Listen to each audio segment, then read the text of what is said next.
Hello, welcome to another video. There was a video before this one and there will be another one after it. So today I'm going to talk about drugs. You ever heard of those? You know what drugs are? If you don't know what drugs are, you should probably go ask your parents. Don't watch this video if you don't know about drugs, okay? So I'm going to talk about psychedelics specifically and my experiences with psychedelics. And just before we get even a minute into this video, the disclaimer is I'm not recommending this to anybody. I don't condone the use of illegal drugs. I don't condone the irresponsible use of any kind of drug. I'm just here to talk about my experiences, what I did, and how it helped me, because honestly my experiences with psychedelics were entirely helpful. I never had a bad trip. I never had a damaging trip or anything like that. I came out of my experiences with psychedelics better than when I went in, and that was my goal. I set an intention when I started taking these drugs to learn things about myself, to use them as a tool for introspection and potentially healing. Because if you've seen the other videos on my channel, you know that I've had mental health issues my entire life, and I've been on a lifelong journey to heal from those issues and to get better, basically. And psychedelics were part of that. So I took psychedelics for a period of about 2 years. I was also living in a house with a family and a friend of mine and his family. And that's a complicated situation because a lot of my experiences with psychedelics are tied up in this family that I was living with, and my relationship with them, which was not a great relationship. A couple of them were bullying me, and the other ones were enabling that bullying. And I'm not talking about just insults and name calling. They, at one point physically assaulted me, would sabotage my sleep, things like that. So living in that house was not exactly a pleasant experience. I think I have 2 videos on my channel talking about that if you want to go check that out after this one. But we're not going to talk too much about what happened specifically in that household, because I'm here today to talk about my experiences with the psychedelics. Just for context though, my roommate, my friend at the time, whose family I was living with, we shared a room for the majority of the time that we lived together. We shared a bed for the majority of the time we lived together. And so my space was his space was my space, and most of the trips that I took, he was also tripping on the same dose of the same drug. So he might show up, basically. We're gonna call him Zed. So I was actually an alcoholic for 6 months, and then very deeply, very sick kind of alcoholic this was before I took psychedelics. And I eventually after about 6 to 8 months, I tapered off of that after realizing that it was making me really sick and I needed to get away from this. Now I can drink responsibly. And so, I do have a tendency to get addicted to things, but I also have a tendency to realize that I'm addicted to it and have the willpower and strength to just stop or find other coping mechanisms to replace it with. So when I went into these drugs, I wasn't afraid of becoming addicted to them. What I was really afraid of was entering psychosis, because at the time I was diagnosed with bipolar disorder, and bipolar disorder can interact with these drugs, or these drugs can interact with it to cause psychosis and mania, and to basically exacerbate the symptoms of bipolar. I later found out that I don't have bipolar disorder, but that was my main fear, was that I was gonna enter a psychosis that I couldn't get out of, and that it was just gonna make everything worse. And I decided I'm gonna try it anyway and just keep my eyes out, because I'm very self-aware, and I'm just gonna keep my eyes out for any negative effects and harmful effects. And if I'm thinking delusionally or anything like that, I'm just gonna bring myself back a notch, try to stay connected with reality.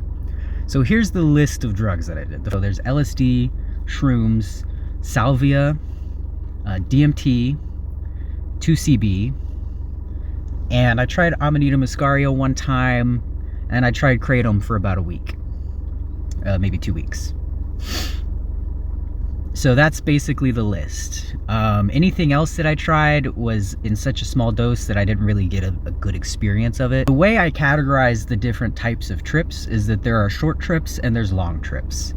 You know, short trips are things like 2CB, things like DMT, right? Things that like only last maybe a maximum of like 3 to 4 hours. Salvia is also a short one. Most of the short trips, they last a few minutes. Salvia only lasts a few minutes. DMT only lasts a few minutes. 2CB lasts maybe 2 to 4 hours, maybe a little longer depending on the dose. LSD, however, can last anywhere between 6 to 24 hours, depending on your dose and your circumstances and your sensitivity to it.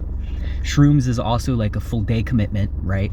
So the short trips versus the long trips. And I had a decent mix of both, although I prefer shorter trips. My favorite experiences were the short ones that only lasted a few minutes, but they were incredibly deep. So I'm gonna go on the list. I'm gonna go down the list. So I'm gonna go down the list and talk about which ones are my favorites. Basically, kind of give a ranking based on my personal experiences. And this isn't a ranking based on like, you know, it's basically like my favorite to my least favorite. And I'm gonna start with my least favorites, which were Kratom. I took Kratom for pain relief because I had sciatica and I was working in warehouses and factories and I just could not deal with the pain. Didn't have good enough insurance to get medical treatment for it.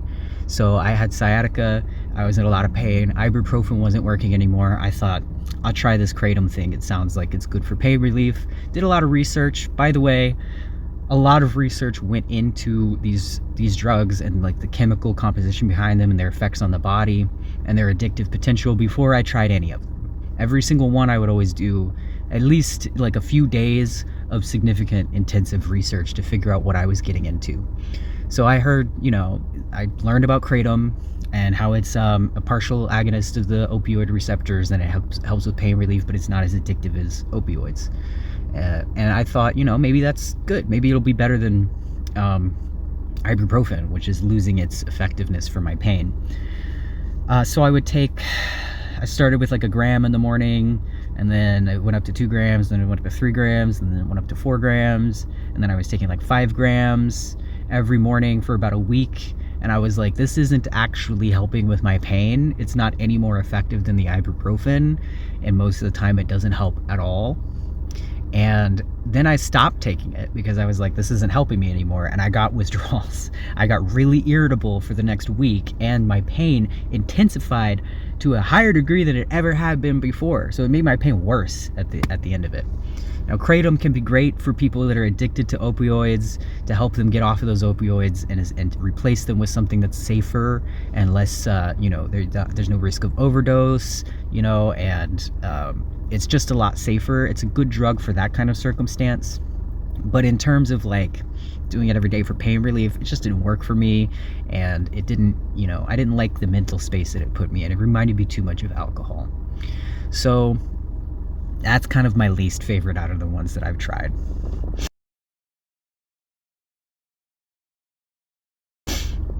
Amanita muscaria is similar. I had picked them out of the wild and you know, foraged them and then dried them in the oven and tried to make a tea out of them, and it was very minimal effects. I don't think I prepared them properly, so I didn't get like the full experience, but I've heard that the full experience is also similar to being drunk, so it's probably not something that I would enjoy all that much.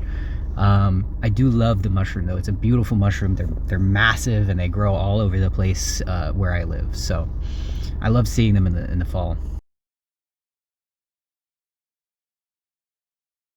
Next is LSD and shrooms, which they're kind of both on the same level for me, although they are different.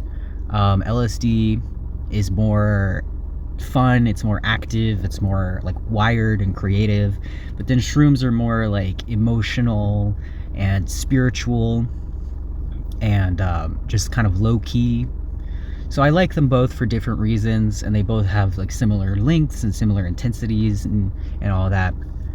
By the way, I never took massive doses of any of these drugs. That just wasn't something that I was interested in. I always started with the recommended lowest dose, or like the starter dose that I would find online from the communities that have tried this stuff. And I would always start with that and maybe ramp it up a little bit. The highest dose I took of LSD was 250 micrograms. And the highest dose I took of shrooms was 3.5 grams, which are not massive trips by any means. They're pretty like mid-level. But I just didn't have an interest in doing more than that. I would have those trips and I'd be like, this is great, this is fantastic, this is all I need. This is helpful and useful in the ways that it is. So shrooms and LSD kind of at the same level for similar reasons. And then there's 2CB and salvia, which are also kind of at the same level for similar reasons. 2CB, they're both short trips, right? Salvia and 2CB. And if you've never heard of 2CB before, it's similar, has similar effects to LSD, but it doesn't last as long. It only lasts 2 to 4 hours, maybe a little more depending. And so it's something that you can kind of do like on a Friday evening, basically. And it's not going to be like a day-long commitment. It's not going to be like you're feeling the effects of it afterwards for the whole weekend or the next few days or whatever. So 2CB is fun. You can just sort of do it and then have a little trip that's very similar to LSD. It's fun, it's wired, it's creative, it's very relaxing to the body. And salvia has a bit of a reputation, but it's honestly, if I had to pick a favorite out of these, salvia would be the number one, because my most healing trips came from salvia. Some of my most healing trips came from salvia, other than my DMT trip, which I'll talk about later in the video. But salvia has kind of a reputation because the way salvia works is it's a plant, and you take the plant with the part of the plant that has the effective chemicals in it, and you extract those chemicals, and then take more of the plant and then put those chemicals back on. So you have extracts that are 10 times more potent than the raw plant, 20 times, 50 times, 80 times, 100 times more potent than the raw plant. And you can have a very small amount of this stuff and have an extremely powerful, intense trip with just a small amount. What I did with salvia is I got the lowest extract amount that I could possibly find, and basically like just did a small dose. Every time I did salvia, it was a small dose. What most people who've done it would describe as a minuscule dose. Like, how does that even give you a trip? But I had full complete removal from reality type trips with those small doses, but they weren't so intense that it was scary or terrifying or overwhelming. They were legitimately fun trips. This one trip I had, the way salvia, like the way the visuals work with salvia, it's kind of different from other psychedelics. It's not like all the walls are moving and all the textures are moving around and, you know, forming into geometries and stuff like that. With salvia, it basically changes your entire environment around you and you get transported to a different place. This is how people live, you know, 30 years as a toaster type thing. But what happened to me is I was doing it on my bed with Zed next to me as my trip sitter. And I was transported into an outdoor space, and I suddenly felt like I was a 12-year-old boy, 10 to 12 years old. And I knew that I was on a field trip. And I had snuck away from the group to go be on my own and go check out this like corner of a parking lot. And it was just the most mundane situation to be in, right? Like when people talk about salvia trips, they talk about like meeting the machine elves and going to different dimensions and getting extruded through these crazy machines and all of this stuff. None of that ever happened to me. I had tactile sensations and everything, but they weren't like that. It was a very mundane situation, and it almost felt like a past life memory or something like that. And I don't really believe in that stuff, but that's kind of what it felt like.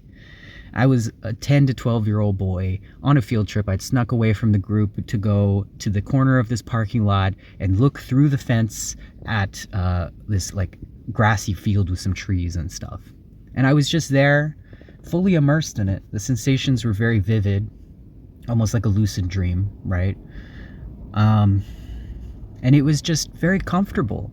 It was very peaceful. And the thing that was healing about that trip is that I'm transgender. I was raised a girl. I had never been a 12-year-old boy before. And that's something that I grieved my entire life up until that point, up until I had that trip. And when I came out of that trip, what happened is I heard a teacher's voice calling me behind me, and it was my name, the name that I go by now. And I could just tell that she cared about me and that I felt comfortable and safe with her. And then her voice transformed into Zed's voice, and he was saying something like, "Hey man, are you good? Are you good, man?" And I was like, it pulled me out of it. And I kind of got mad at him. I was like, don't talk to me when I'm tripping on this stuff. I was in it. I was so in it, man. You pulled me out of it by talking to me. Because that trip was so comfortable and so peaceful and safe. And so I felt like after that point, I felt like I've had an experience that I grieved not being able to have, even if it was only for that just moment in time, even if it was just so mundane. I had the experience that I had been grieving for my entire life up until that point. So it was just a huge relief of that grief and that pain, and it like healed something in me just from smoking a little bit of a plant. So that's why I like salvia. All of my salvia trips have been like that in some way, where it's like it helps me deal with something or have an experience that I've wanted to have my entire life that's just not possible anymore. And even though I know that it's not real, it's just hallucinations, it's still healing. It still allows me to feel like I know what that feels like now. Another trip I had that was very healing, probably my most difficult trip. If I had to say that I had a bad trip at all, this would be the one that would be the candidate, right? This would be the bad trip. And it wasn't really that bad. I just spent most of the time crying. This was a shroom trip. It was, I think, like 2 to 3 grams of shrooms. And I was alone for this one. My roommate was at work at his third shift job. And so I was alone in the room at night. And I decided to take some shrooms and play Mario Odyssey on the Switch. So I turned off the lights and I got comfy and cozy. And I was playing the game and he was kind of kicking in. And the lights were getting a little bit overwhelming, the bright colors, and it was just like, I don't really want to play this game right now, right? Like a lot of the time when you trip, you make plans for what you're going to do while you're tripping.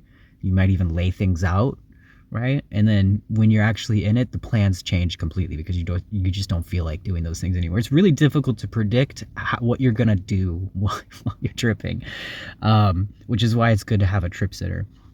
But I basically like got overwhelmed by the bright lights and the colors, and I kept trying to turn the brightness on the Switch down, but it wouldn't. And I didn't want to turn the overhead lights on because that would be even brighter. And I was just like, I got really depressed all of a sudden. I was like, man, I'm here alone in the dark on shrooms, and I'm not even having fun. Like, I don't even feel like I'm capable of having fun right now, right? And I just got this deep, deep, deep depression. And I just sort of cried it out. I just sort of like sat there alone crying. I took a nap at one point and had some crazy like hallucinations as I was falling asleep, which was interesting because I had laid down not thinking I was going to fall asleep, because they say you can't really fall asleep on psychedelics, but it's possible. And I woke up still tripping like 20 minutes later. But yeah, I basically just spent the trip like asking myself, like, why am I so sad? Like, what do I want to do that's fun? How do I enjoy things, and really having this like discussion with myself while simultaneously like sobbing on the floor and on the bed and like rolling around like, oh, I want this trip to be over so badly. I just want to go back to being sober so I can trick myself into having fun. I wasn't expecting the shrooms to bring up such intense negative emotions, but that's what they do a lot of the time. And I had to accept that I'm gonna have to sit here for the next like 8 hours feeling really bad. And what that taught me, I've been depressed my whole life, and so like, the shrooms are just bringing out something that's intrinsic to me, and I'm still gonna be depressed when I'm sober, but I'm gonna be like hiding it or repressing it or something like that. And it helped me like understand the nature of how depression operated within me, right? Like I was thinking about not only this trip and why I'm so depressed, but why am I depressed in general, right? Like, why do I struggle to enjoy things? Why do I struggle to get in touch with positive emotions? And I decided after that trip to try to learn how to be more positive. Something that I kind of did somewhat beforehand, but that trip really gave me the determination, because I was like, I don't want to have an experience like that again. That was awful. And I got through it because I'm strong and resilient and it's just shrooms. But like, I don't want to have that experience anymore. That absolute depth of depression. Am I really walking around every day feeling some mild version of that? I need to learn how to appreciate love and joy and beauty, and I need to learn how to tap into my positive emotions and to really recognize them. So after that, started the slow process of learning how to be a more positive thinker.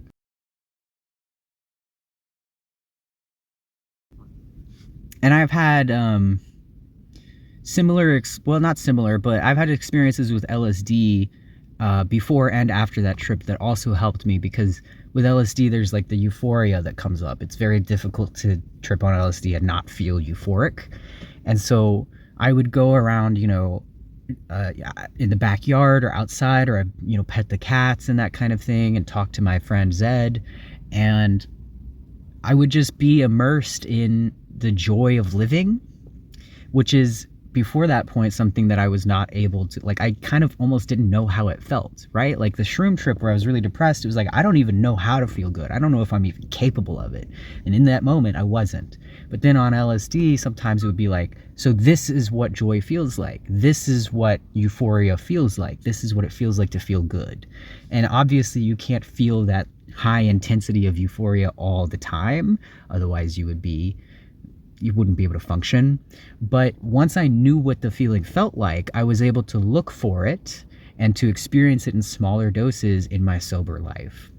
And so the combination of having a shroom trip where I was really, really depressed, and really like it motivated me to kind of escape that feeling as much as I could. And then the LSD trips where I would recognize beauty and joy and happiness and positive feelings, and that taught me how to recognize them when I was sober as well.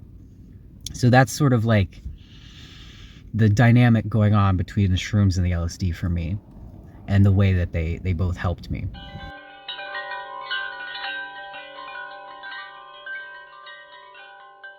Let's talk about my DMT trip. I took DMT once. That's all I needed. I will probably never take it again. And it wasn't because it was a bad trip. It was because it was the best one. The best. And I learned everything I needed to learn from DMT in that one trip. Now we get into the trip report section here that might get a little bit, like, if you have never taken psychedelics and you've been listening to this video so far, kind of being like, yeah, I can kind of see how that works. Or, like, oh wow, what an interesting experience. You get hallucinations and you feel emotions strongly, and yeah, that makes sense, right? You can kind of picture what it's like. This DMT trip is it's a different level. So this is the only trip I had where I actually took a pretty high dose. I don't think it was a massive dose, but I'm not exactly sure. So let's go over it. Let's estimate what dose I took. I was at Zed's friend's house, who was hosting like a Thanksgiving weekend get together for a bunch of his online friends that did drugs and things. And so he had all kinds of drugs at his house. He made his own DMT, and he showed us the process. He didn't teach it to us, but he showed us, like, this is where I keep these chemicals, and then you combine them, and this is where it's like in the fridge, crystallizing. And he showed us that, like, yeah, he makes his own. Which is a great thing, because it's not going to be cut with anything. It's going to be fresh. So I was like, this is amazing. I've never done DMT before. And he said, you can try some of my DMT for free. Because he was talking to me, this guy. He was so like, he was like a guru of sorts, right? And he could kind of see in me that I needed this, right? So my friend Zed went first. We were sitting on the couch, all three of us, and then another guy that I didn't know very well. And the dude whose house it was, whose DMT it was, he whips out his e-nail, which is kind of like a vaping device. It basically has a battery that heats up a chamber in which the drug is, and then it vaporizes it, and you inhale that vapor. And he had built this e-nail out of the best parts that he could possibly find. Sort of like, you know, if you if a gamer builds like the best gaming rig, like the best gaming PC out of all of the best parts they can possibly find, and they combine those into something that's like really, like, you know, it can run the games at the highest HD level and never overheat, all that stuff, right? This was basically his device. He built it out of the best parts possible. So it was extremely efficient.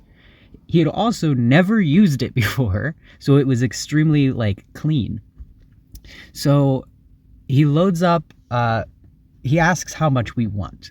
Zed's gonna go first. He asks how much we want, and he loads up, we say maybe 20 to 25 milligrams, because that seems like what the starter dose is. That seems like a fairly reasonable kind of starter dose to give you a bit of an experience, but not be too overwhelming. So he loaded up 25. He weighed it out on his little scale, and he loaded it into the e-nail. And as he was loading, he kind of did the, you know, the grandma that wants to feed you, is a little bit too eager to feed you, and like, oops, a little extra, just a little tiny bit. So it was more like 30 milligrams. And Zed takes his trip. He basically inhales, kind of sits there, he closes his eyes, leans back, and about 5 minutes later, he opens his eyes with this big smile, and he looks around. He's like, hi everybody, that was amazing. So he doesn't talk much about what happened, because it's my turn now. And I'm thinking, okay, so Zed had a good trip. Now it's my turn to have a good trip. And I want to have a similar experience, right? I don't want to have more than him.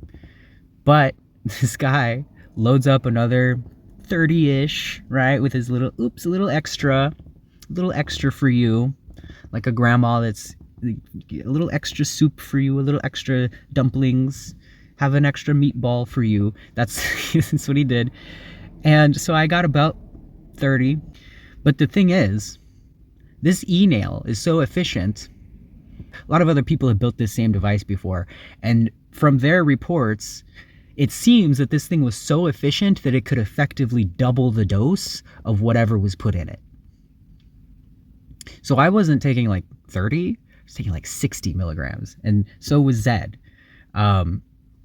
And because Zed went before me, there was still residue from his trip, from his dose, on the e-nail. Because he took a fairly small inhale, it didn't vaporize everything. So he probably got the intended 20 milligrams dose. So I guess for some reason I decided to go all in. I put on an eye mask, and I started to inhale, and I probably didn't get all of it, but I probably got most of it, because there's 3 guys sitting around me. I can't see anything. I'm just sucking on this thing. 3 guys sitting around me saying, you know, the typical thing, which is keep inhaling, 10 more seconds, 10 more seconds, 10 more seconds, and then hold it, 10 more seconds, 10 more seconds, hold it as long as you can.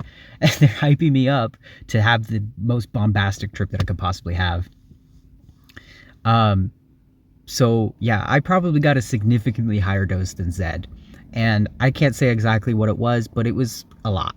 It was more than I signed up for. So the reason I stopped inhaling is because I got scared.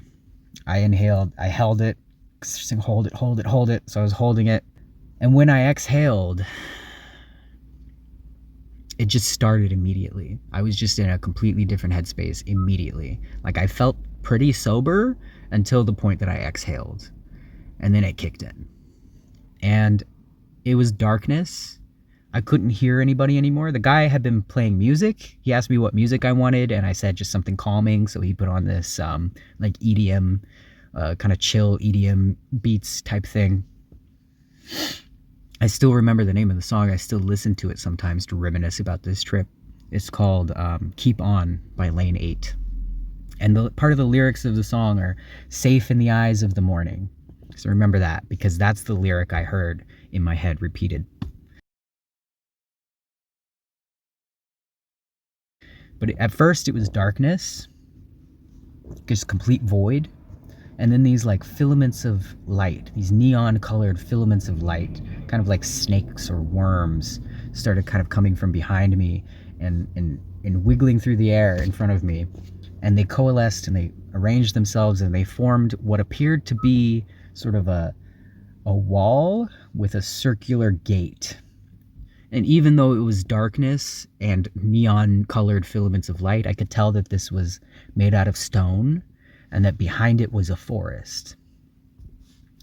And through the gate, from the opposite side of the gate, from the forest, came this like rushing of sound.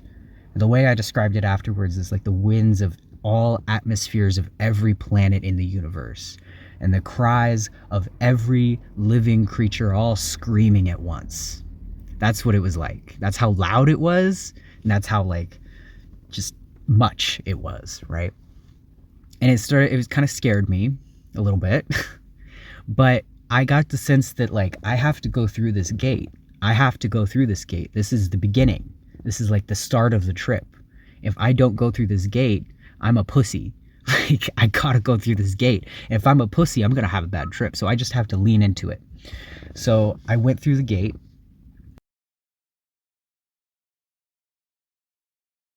What appeared after was what I describe as the mother mandala. It had a motherly feeling. It had a very affectionate, loving vibe. It had a feminine vibe. And this was the point at which I was hearing the lyrics of the song, which is a female vocalist singing "Safe in the Eyes of the Morning." And to me, I was hearing arms, safe in the arms of the whatever.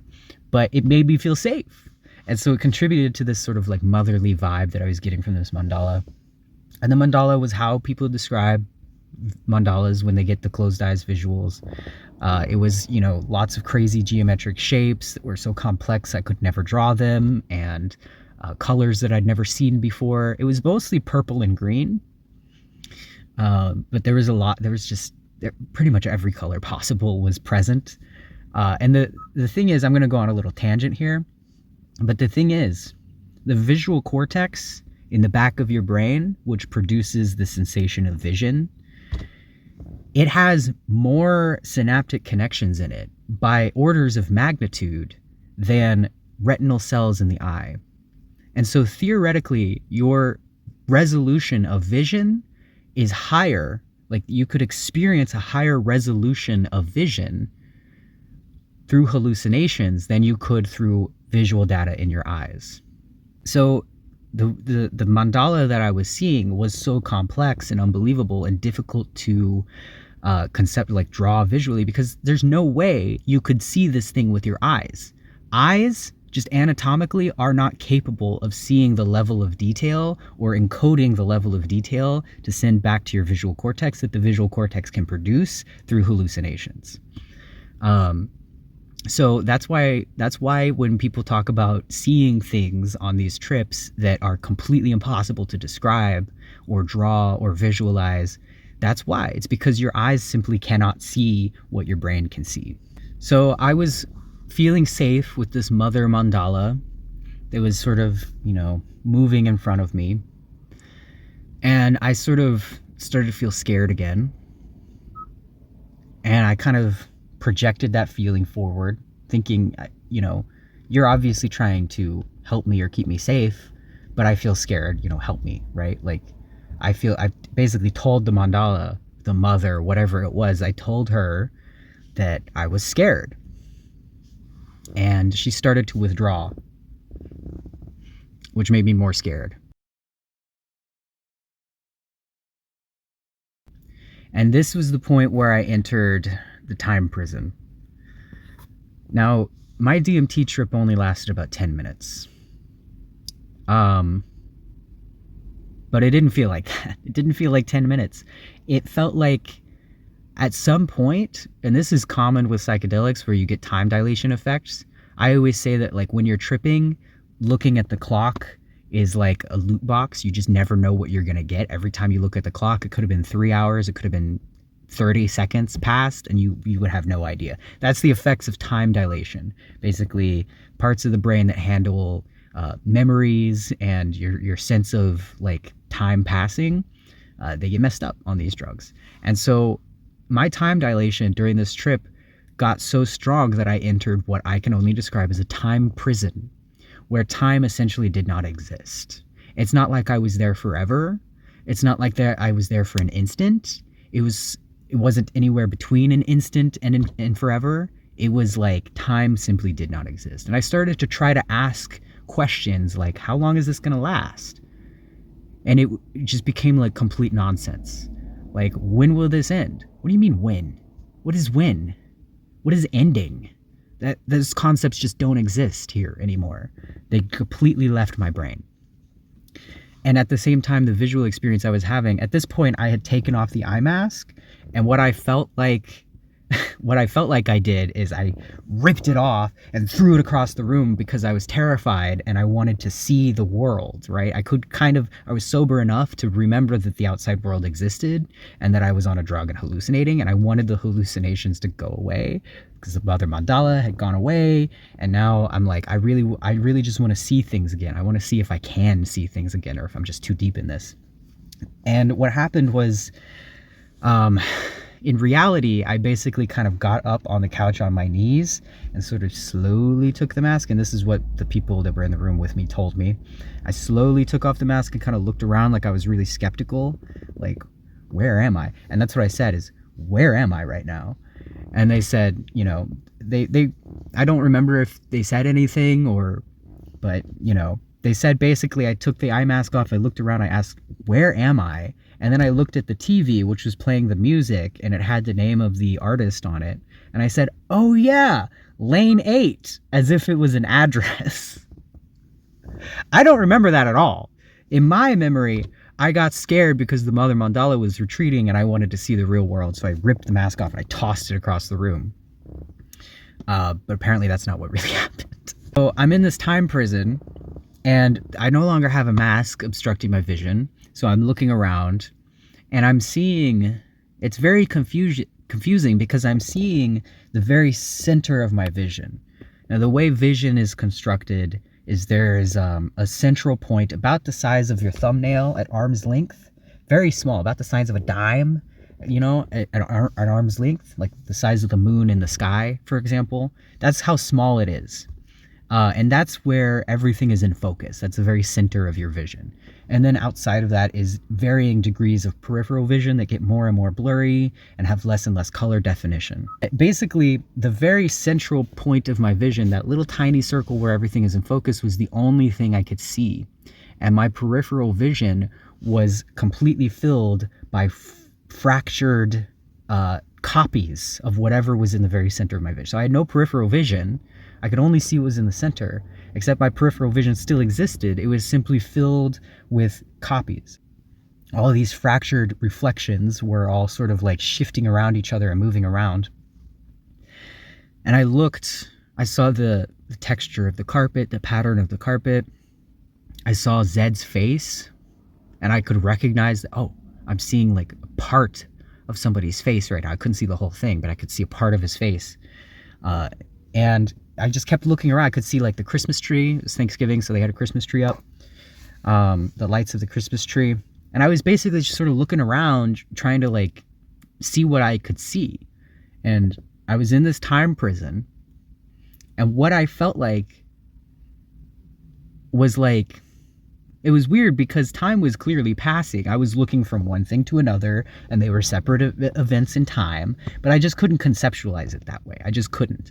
And in fact, as I started sort of getting really deep in this lack of concept of time, it started to almost reverse, where like, how if you were to look from one location to another, you sort of start very smooth, and then you there's a speed to it. There's a speed change as you go, and then there's like an asymmetry to the movement, right? It's like a little pop or a snap at the end when you lock eyes with whatever you're trying to look at. So as I was looking around, this smooth movement was reversed. Like when I think back at it after the fact, I would definitely say I looked at the carpet before I looked at Zed's face, for example. But in the moment, I just couldn't conceptualize it that way.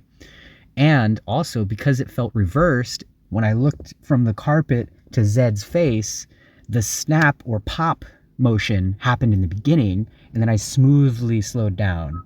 So the asymmetry of my movements were reversed. And that's what it felt like anyway. So my whole concept of time was messed up. I could only see the center of my vision, and everything in my peripherals was just fractured, mirrored versions of whatever was in the center.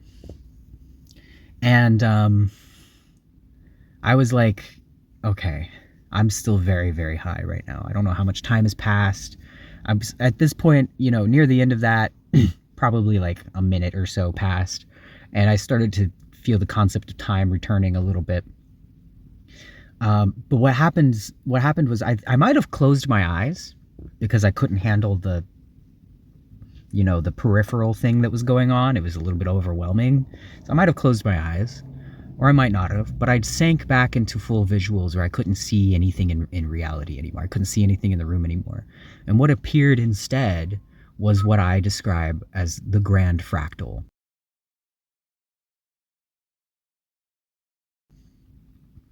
And I was thinking a lot about fractals at the time. And that's the thing about trips.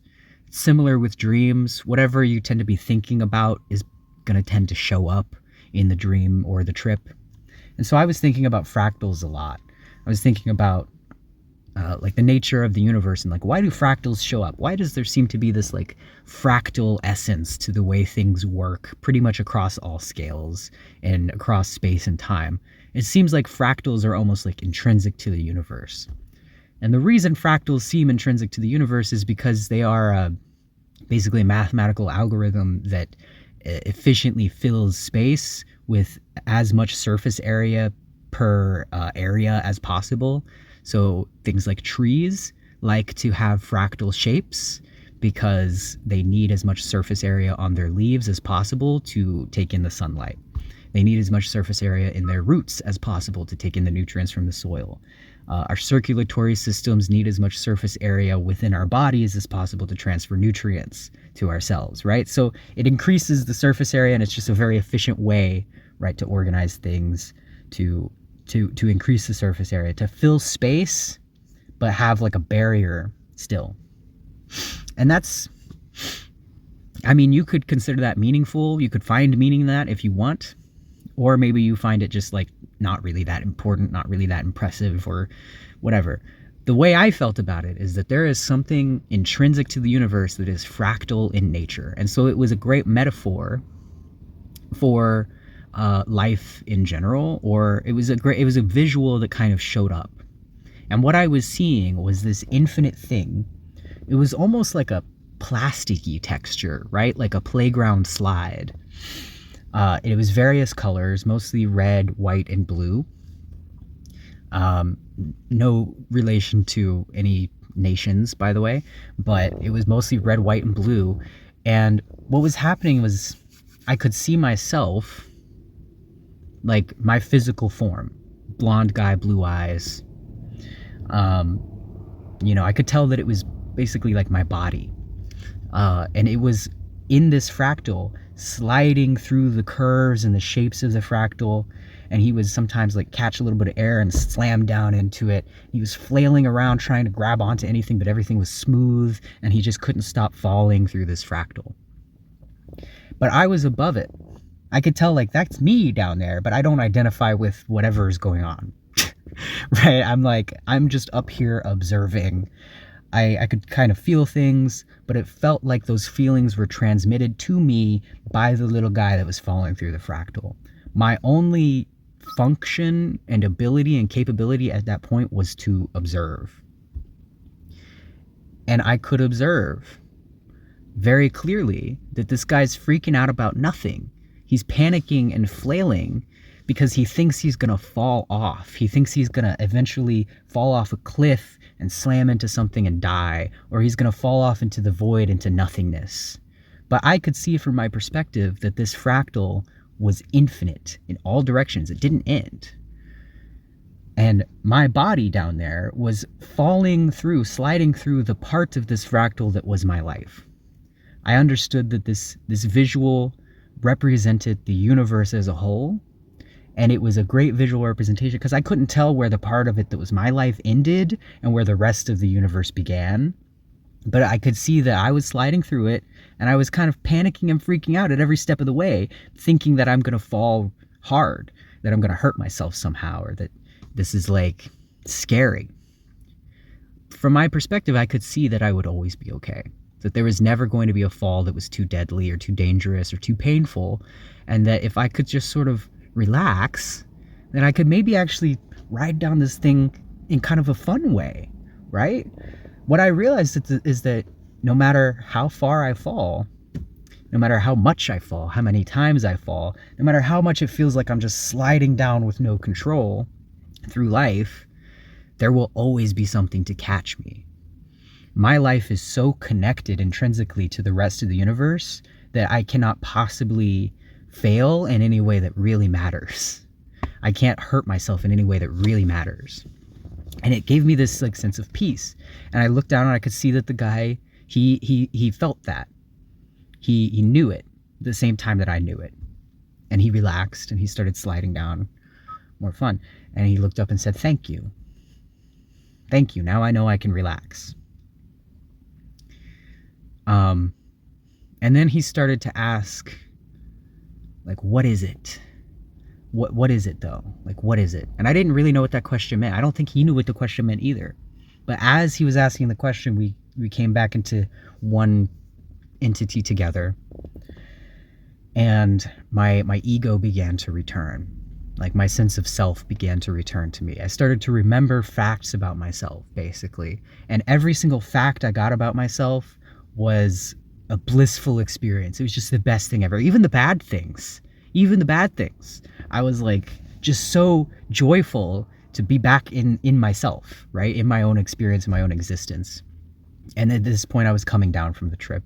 I could start to kind of see the world. The visuals were fading. I could see things with my whole peripheral vision and everything. And I started to look around and there was this like glow. Just everything was so beautiful. Everything was so, like, everything. Every little thread in the couch that I was sitting on. Every crazy hair sticking off of Zed's head. You know, like the light, the ceiling light, like fluorescent light was shining through his hair and giving him this like appearance of a glow. And I was like, oh my God, he looks like an angel. Everything is so beautiful. Everything is so perfect and amazing. And that's just the feel. It was like, you know, imagine having the most terrifying experience of your life. And then when you come out of it, you lay down, you float down softly into this bed of moss and soft blankets. And it smells like lavender and sunshine, and it's warm, and there's 10,000 puppies all gently cuddling with you. That's how it felt. That's how it felt coming down from that. Just the best peace and love and bliss that I've ever felt.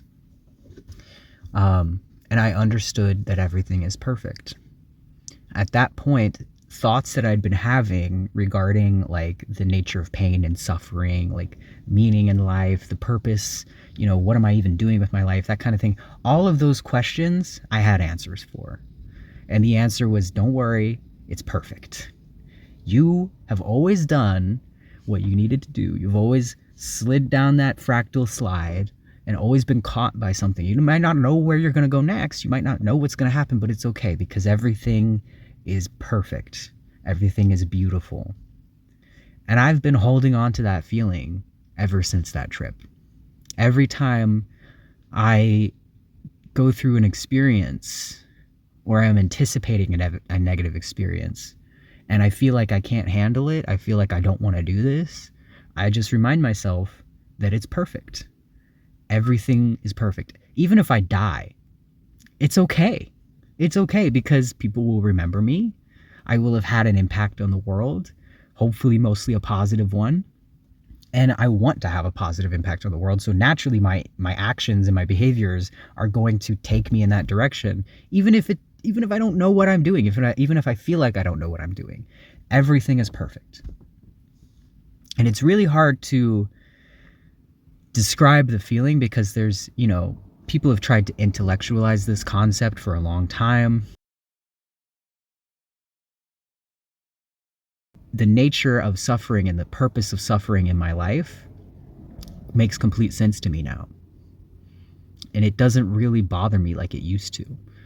And that trip, plus a lot of my other trips that I took beforehand, opened up a well of compassion and empathy within me that had been closed because I had to survive and protect myself from a very traumatic childhood and a traumatic adolescence and a traumatic young adulthood. And so opening up that well of compassion, being like, wait a minute, everything is actually perfect and beautiful and amazing. Even the painful parts of life have some kind of purpose. It just made everything click into place and make sense for me. And ever since that trip, my mindset about life has completely changed. Sometimes I fall back into those old patterns, but I can recognize them now. And I know, right? Like if you have a bad habit, you can't just stop doing the habit. You have to replace it with something else. And it's kind of the same way with thoughts. I was living in negative thought patterns for a long time because that was my circumstance, right? I kind of had to think that way to survive in the world. And I didn't know how else to think. Sort of going back to the shroom trip I had where I was very depressed, I really felt like I don't know how to be happy. I don't even know what being happy feels like. Like, I don't even know what it feels like to not walk through life feeling unsafe and depressed and sad and angry and all these negative emotions. I don't know what to think about instead of thinking negative thoughts.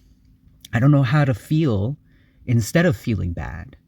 And what these trips did for me is they opened up positive emotions and positive thoughts and they taught me what they feel like so that I could look for them in my sober life and embrace them and chase them if needed. And even feeling positively about pain and suffering, which it's not that like I would, like people to suffer. It's not like I would like to suffer. You don't have to like something to understand its purpose and to be peaceful with its existence. And so, yeah, it was like the most healing experience of my life in terms of like minute to minute healing, right? And obviously there's an integration process that happens afterwards. Integration is very important if you're going to be using psychedelics as a tool for self-improvement or for self-discovery or healing or spirituality. The trip itself is basically this intense, all at once, like transmission of information and knowledge. And it's essentially like your brain is processing a lot of things that you probably have been thinking about for a while.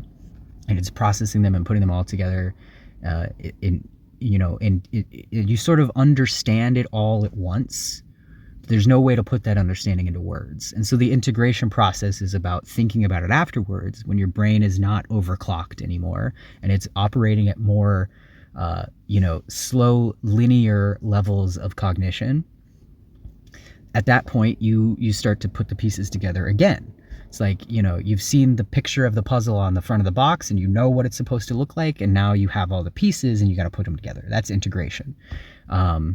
Not Jungian integration. That's a different thing. But it can help with Jungian integration. It can help with shadow work, knowing, the depths of your own emotions and thoughts and the concepts that are floating around in your head that you maybe aren't super aware of. That's what tripping can help with. It can reveal those things. It reveals the subconscious mind like nothing else. It's like a smash course right into your subconscious mind and all of the things that you maybe were not aware of before. But it's not helpful on its own. There still needs to be an integration process afterwards. And integration never stops. I mean, I still think about that trip. I still think about most of my trips all the time. Let's say I go to college and become a doctor. Now I know everything about the ear, nose, and throat, right? I know everything about the ear, nose, and throat because I went to school and I studied it. So I use those things that I studied to incorporate them into my practice and my career. But also I have to stay updated with like new medical breakthroughs and new technologies and things like that. So I integrate all the new stuff that's happening with the stuff that I learned back then. Maybe I retake a course here and there, but it's not as intensive. It's not like going to college. It's not like going to medical school again. It's kind of like that, right? These trips are tools that will very quickly educate you on certain concepts and things that you maybe are struggling to conceptualize. They will open up your subconscious. They will open up wells of emotion that maybe you hadn't had access to before. You didn't even know what they felt like before. And then if you take what you learned and you integrate it into the rest of your life, that's how it's helpful. A lot of people take these drugs for fun, just for fun, which is fine, I think. I think it's fine. But that's how you end up with bad trips, because everybody has some parts of their subconscious that they don't want to deal with. They don't want to look at in the face. You have to be like, even if you just want to take these drugs for fun and you don't see you're not motivated to use them as a tool for self-improvement or for self-discovery, that's fine. But you need to be prepared to face the deepest parts of your subconscious that you maybe don't even know exist. You need to be prepared. It's like, yeah, I'm going to have fun. Let's go on a cruise. Let's have fun. But there's like a non-zero chance that a kraken is going to come out of the water and start trying to kill everybody. And it might be a really, really bad experience. But I could have fun. It could just be fun. But there's always the kraken. So that's kind of how it is, right? And when you go into these trips with an intention of self-discovery and self-improvement, it becomes a lot less scary when those things pop up. So that's what I did. I made sure that my intention was set. Every time I took the drugs, I was like, I'm going to have fun and I'll discover some things about myself. If anything pops up that is kind of scary, and I basically convinced myself from the start that I was not capable of having a bad trip. And so even my most uncomfortable trips were good because I learned something from them. So yeah, this is going to be a bit of a longer video. I might end up cutting a lot of this stuff out because I went on a few tangents, but that's my experiences with psychedelics. I haven't done any of them for years, 5 years. 4 or 5 years now. I haven't done any psychedelics. And I just don't feel the need to. I would if I had the opportunity, maybe just low doses for a little bit of fun and maybe as a refresher for the concepts that I learned and everything and the mechanisms that I learned. But ultimately, it was a good experience. And every time I went into it with an intention of self-improvement and self-discovery, and it worked. It set the foundations for certain mental work that I've done in the years since that has now produced results. And I just feel so much better. Like, honestly, a lot of people that have struggled with depression and like suicidal thoughts, for example, will say if they've healed from it, if they no longer feel that way, they will say there was a life before and there was a life after. And that switch flipped somewhere in or just after those 2 years that I took all those psychedelics. That experience is what cured me of my suicidal ideation. I just don't feel that way anymore. I just don't. Like, I don't want to die anymore. I want to live to be 103 years old. Specifically because I was born in 1997, which means if I make it to 103, I will have existed in 3 separate centuries, which is a crazy cool thing to be able to say about yourself. Put that on my gravestone. The tricentenarian, let's go. That's how I feel about life now. I don't want to die anymore. I feel active in my own life. I feel more comfortable in my own mind than I ever have. And I can't say that the psychedelics just did that for me, because I put in a lot of mental work with setting intentions, setting, right? And integration afterwards, and doing a lot of research about things, including the drugs, but also like psychology in general. I put in a lot of work, but the drugs, the psychedelics that I took were an invaluable tool and really, really just flipped certain switches in my mind that have never been flipped back. So that's my experience. Again, I don't recommend doing what I did because it could go wrong. I did it without guidance from a professional. Nowadays, there's clinics that you can go to in some places where you can have a trip in a controlled setting with professionals around who are trained on how to trip sit. My trip sitter was my roommate Zed, who was also experiencing these drugs for the first time with me. And, you know, his family that didn't like me and was bullying me all the time. So it wasn't the greatest environment. It wasn't the safest way to do it. But I managed. It worked out.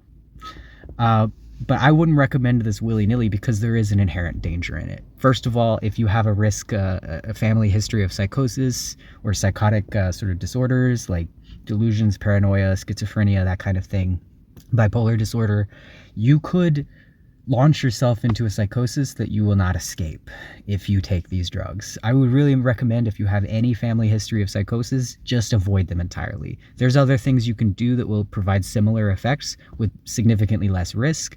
They may be a little more difficult, not as easy, like meditation, things like that, but psychedelics are not your only option. I'm always going extreme routes when it comes to these things. I'm always doing things on hard mode and taking big risks because you get big rewards out of it. And for me, it's worked out, but I just simply can't in good conscience recommend that other people do what I did unless you feel like you're the type of person that I am that just doesn't care about risk that much, personally, for yourself. Also, don't do anything illegal. Don't do anything illegal. Listen, if you really want to do something like this, go to a clinic. I wouldn't personally trust them because I just do better on my own.